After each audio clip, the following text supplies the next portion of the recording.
Hello, everybody. Today's review is going to be of a movie called The Burning from 1981. So, this was I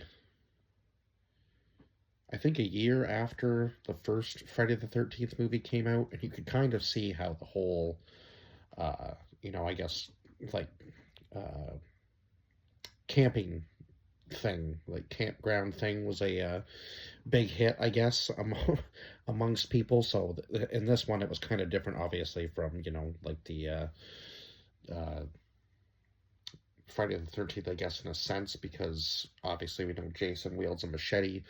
And in this one, it wasn't a machete. It was a garden shears. So, yeah, just a different choice of weapon for the, I guess, horror character.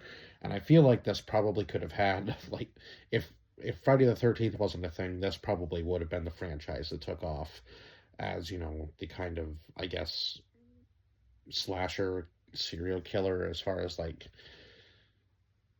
yeah, campgrounds go, or yeah, what do we call them? Like summer camps exactly? I can't really remember, but anyway, so we started at Camp Blackfoot, which with I guess the last group or the small group of boys that's going to play the prank on this caretaker of the camp, and I don't know exactly what the prank was supposed to be. They didn't really explain it too well, other than, they kind of put up this, like, skull or something with a whole bunch of dirt and worms in it to scare the caretaker, and then he ends up lighting himself on fire. And of course, obviously, the prank goes awry, and he gets sent to the hospital.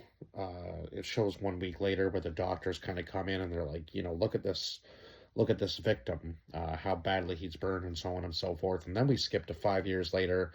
It seems that none of the, I guess they tried operations, they tried skin grafts, they tried a whole bunch of other stuff. None of it took, and then they end up releasing him from the hospital. And eventually he's going to go on this, I guess, kind of like killing spree. I don't really know whether he got too close to Camp Blackfoot or whether he was just kind of taking revenge. We do find out at the end, obviously, why he's doing what he's doing, but it was kind of like, I guess everybody else was kind of like just collateral damage. So we had Brian Matthews, who played Todd, Leah Aries, who played Michelle, Brian Backer, who played Alfred, Larry Joshua, who played Glazier, uh, Jason Alexander, who played Dave, who was also one of the characters from Seinfeld. So it was kind of funny seeing him in a horror movie role. Um, Jason Alexander as Dave, or yeah, I just said that. Sorry. Ned Eisenberg as Eddie, Carrie Glenn as Sally, Carolyn Houlihan as Karen, Fisher Stevens as Woodstock, and then Lou David, who played Cropsey, who was the killer, of course.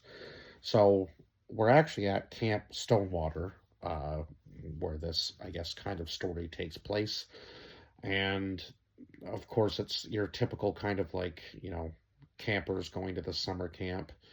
They, one of them gets killed, and then they go looking for her, obviously. They go on this little canoe trip the one day, and then, of course, we always have the couples who kind of go off on their own. And I guess that's like one of the cliches, right? You're never supposed to go off on your own or, have any sort of like relations or sex or anything like that in a horror movie. Like, never travel, always travel in groups, right? That's the whole thing. So I think it was, who was it that gets killed first? Oh, it was Karen, I think, was the first kill. I guess if you're counting at the camp, because he does go after some other woman earlier on in the movie, who's like showing him this apartment or whatever, and she goes, "Well, if you're gonna come up, come up." Like, I'm going in, and then I guess he must have showed like what was under the mask or hood or whatever he was wearing. I'm not really exactly sure, but he shows her anyway something he was wearing, and yeah, she goes, "Get away from me!" So on, and then he kills her, and he almost got one of the girls when they were playing baseball at the very beginning of the movie, but I think it was more likely that it was broad daylight, and they obviously notice or might hear her scream or notice that she's going to go missing, right? If the baseball doesn't come rolling back into the field, right? So he decides not to do the kill there and do his first kill at night.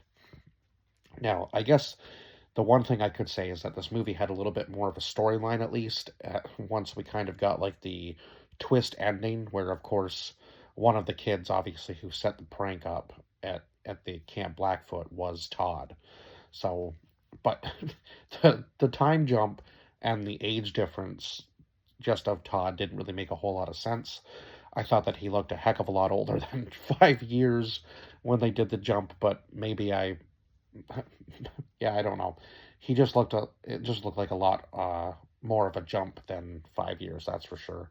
And then I'm not really sure why the ending was the way it was. Um, with this guy like telling the same kind of story as Todd. I'm not really sure whether it was supposed to be like another time jump and now somebody else is telling the legend.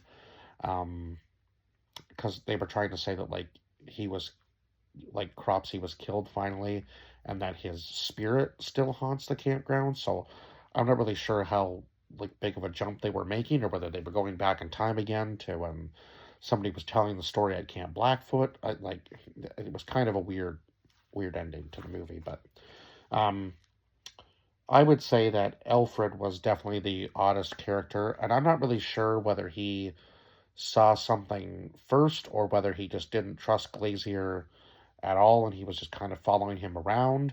And at one point, I think was it Sally?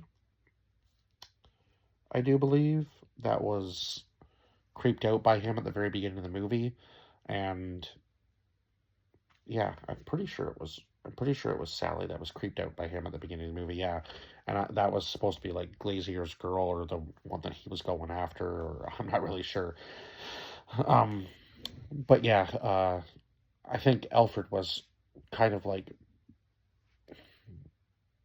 uh, what's the word? Like a peeping tom, I guess. They kind of figured that that's what he was doing, but maybe he had seen something and he was just trying to protect Sally from whatever it was. And then he, of course, sees the burnt face in the window. And then, of course, eventually he ends up seeing Glazier get killed. So, I mean, I guess nobody would really believe him as to the fact that there was somebody else at the camp with him that wasn't supposed to be there. And of course, when they go looking for Karen, a whole bunch of them on this little raft that they've created end up getting killed by Cropsy as well. So it was just kind of ironic, I guess, that he ended up being, kind of like called a creep and a whole bunch of other stuff for possibly protecting. But I don't really think that that's what he was doing. So I'm not really sure whether he was just trying to get a peek in on this girl or not. And if that's the case, like, it's a little gross because there were other parts that didn't really make a whole lot of sense where he was there just watching them. So I'm not really sure whether yeah, it seemed kind of weird. Like, did he have a fascination with this girl, or did he just want to be there to protect her in case this potential killer came back? Um, it wasn't really explained well, but anyway.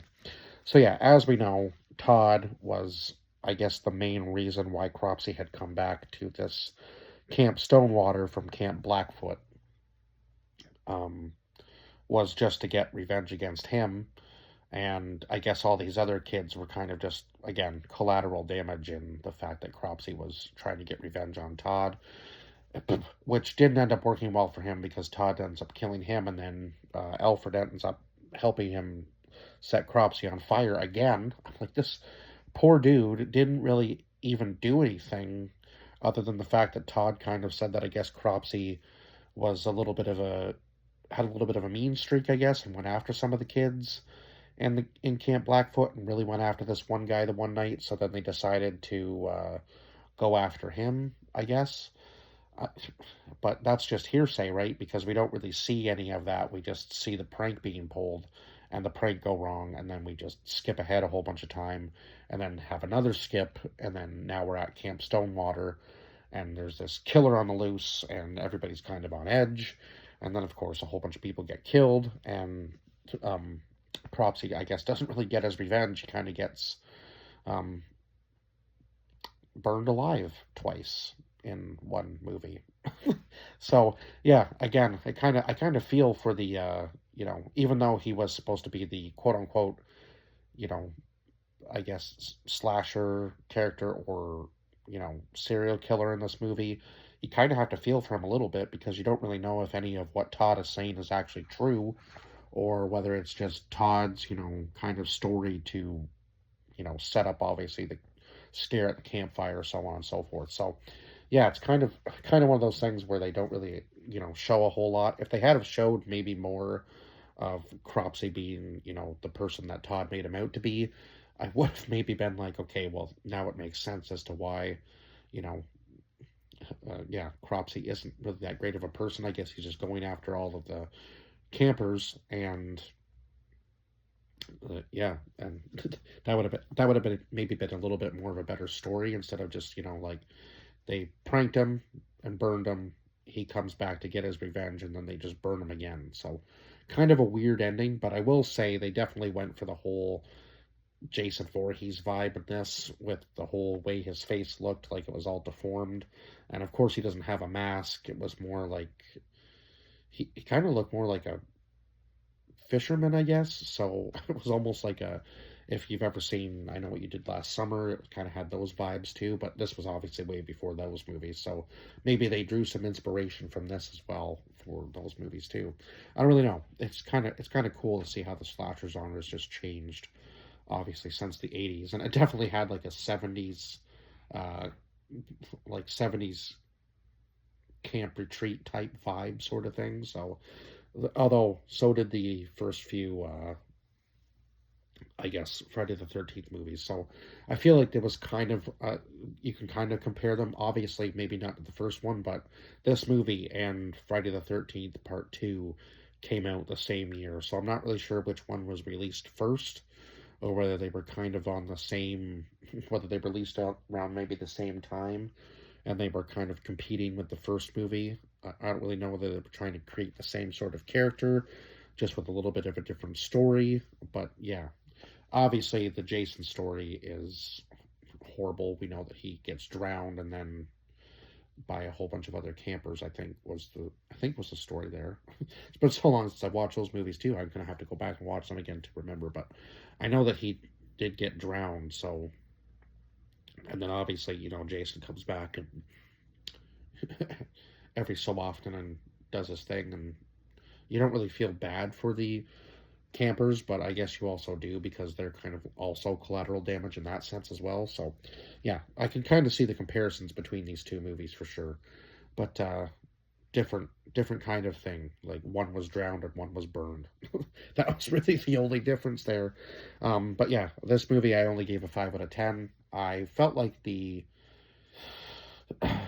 just some of the kills, like the lighting in the scenes and stuff, really took away from the kill, especially the kills at night. Like, you couldn't really see what was going on too well, and then the kills in the days, it all just happened like so quickly that it kind of took away from the kills, I would say.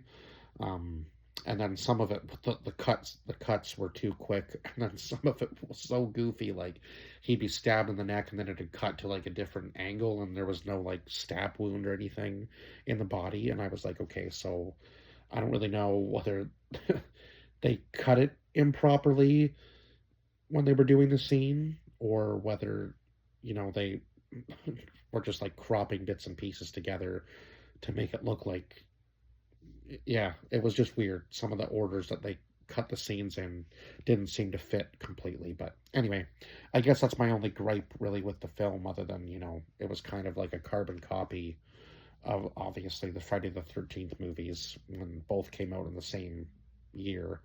I'm not really sure whether one came out before the other, but I can kind of see the similarities, obviously, with the whole camp vibe and that kind of thing. So, anyway, that's where I will leave this review. I think I've rambled on long enough now, and I will see you guys in the next one. Bye bye for now.